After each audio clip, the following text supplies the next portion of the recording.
Hi guys, நம்ம இன்னைக்கு பார்க்க போறோம்னா வேஸ்ட் கேப் வச்சு தான் இன்னைக்கு ஒரு யூஸ் ஐடியா பார்க்க போறோம். வாங்க வீடியோக்குள்ள போயிடலாம். நான் இந்த சைஸ் கேப் எடுத்திருக்கேன். இப்போ வந்து நமக்கு தேவையானது பேபி பிங்க் கலர். அதுக்கோசம் நான் என்ன பண்றேன்னா ரெட் கலரையும் கேமல் பிராண்டோட ஒயிட் கலரையும் ஆட் பண்ணிக்க போறேன். இந்த பெயிண்ட் வந்து நல்லாவே இருக்கு. இப்போ எனக்கு தேவையான அளவுக்கு நான் ஒயிட் கலர் பெயிண்ட் ஆட் பண்ணிட்டேன். இப்போ என்ன பண்ணணும்னா இதை நல்லா மிக்ஸ் பண்ணிக்கணும். மிக்ஸ் பண்ணிங்கன்னா ஒரு பேபி பிங்க் கலர் உங்களுக்கு கிடைக்கும். இந்த கலர் தான் நம்மளுக்கு வேணும். இப்போ இது என்ன பண்ண போறோம்னா இது எல்லாத்தையும் அந்த கேப்பில் நல்லா அடிச்சுக்க போகிறோம். ஃபுல்லாக அடிச்சுக்கிட்டோம். இதை இப்போ நல்லா அடிச்சு காட்டுறேன் பாருங்க. சைடு ஃபுல்லாக எல்லாத்தையும் அடிச்சுக்கணும், எந்த கேப்பும் விடாமல். இன்றைக்கி நம்ம என்ன மேக் பண்ண போகிறோம்னா ஒரு கம்பல் போட்டு வைக்கிற மாதிரி ஒரு கேப் மாதிரி தான் மேக் பண்ண போகிறோம். இது இப்போ நல்லா நம்ம பெயிண்ட் அடிச்சாச்சு. இப்போ வந்து வெளியே பெயிண்ட் அடிக்கணும். வெளியே இருக்க அந்த கோடெல்லாம் தெரியாத மாதிரி பெயிண்ட் அடிச்சு வச்சுக்கிறேன். நான் அடிக்கிற மாதிரி அடிச்சுக்கோங்க, அப்போ தான் கரெக்டாக இருக்கும். ஏன்னா இப்படி சைடாக அடிச்சிங்கன்னா அந்த குச்சி குச்சியாக இருக்குது பார்த்தீங்களா, அதுக்குள்ளெல்லாம் வந்து அந்த பெயிண்ட் போகாது. நான் அடிச்ச மாதிரி அடிச்சுட்டு இப்போ வந்து இதோட 5 நிமிட்ஸ் வந்து நம்ம காய வச்சுக்கலாம். அப்போ தான் உள்ளே வந்து பெயிண்ட் பண்ண கரெக்டாக இருக்கும்.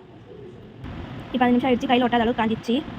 இப்போ நம்ம ரெட் கலர் எடுத்துகிட்டு அந்த கேப்போட டாப் மேலே அந்த சைடில் பார்த்தீங்களா, அந்த இடத்துல தான் இப்போ நம்ம அவுட்லைன் மாதிரி கொடுக்க போகிறோம். இது வந்து அந்த பாக்ஸ்குள்ளே போடாத மாதிரி மேலோட்டமாக அடிச்சுக்கோங்க. இப்போ பார்த்தீங்கன்னா நான் அடிச்சுட்டு காட்டுறேன் பாருங்க. ஸ்லோவாக அடிச்சுக்கோங்க, வெளியெல்லாம் பட்ட போது. அவ்வளோதான், இப்போ அடிச்சு முடிச்சாச்சு. அடுத்தது என்ன பண்ணணும்னா அப்படியே உள்ளே வந்து ஸ்ட்ராபெரி மாதிரி இருக்கிறதுக்கோசம் ரவுண்ட் ரவுண்டாக ஃபஸ்ட்டு டாட் மாதிரி நம்ம போட்டுக்கலாம். நம்ம சேனல் நிறைய பேர் பார்க்குறீங்க, ஆனால் லைக் அண்ட் சப்ஸ்கிரைப் பண்ண மாட்டீங்க. மறக்காம அது பண்ணி வச்சுக்கோங்க. அப்படியே கீழே இருக்க பெல் பட்டனையும் நீங்கள் கிளிக் பண்ணிங்கன்னா நான் போடுற வீடியோலாம் உங்களுக்கு உடனே நோட்டீஸ் ஆகும். உங்களுக்கு சின்ன டாட் வேணுமா இல்லை பெரிய டாட் வேணுமா நீங்கள் அப்படி வச்சுக்கோங்க. நான் பெருசாகவே வச்சுக்கிறேன்.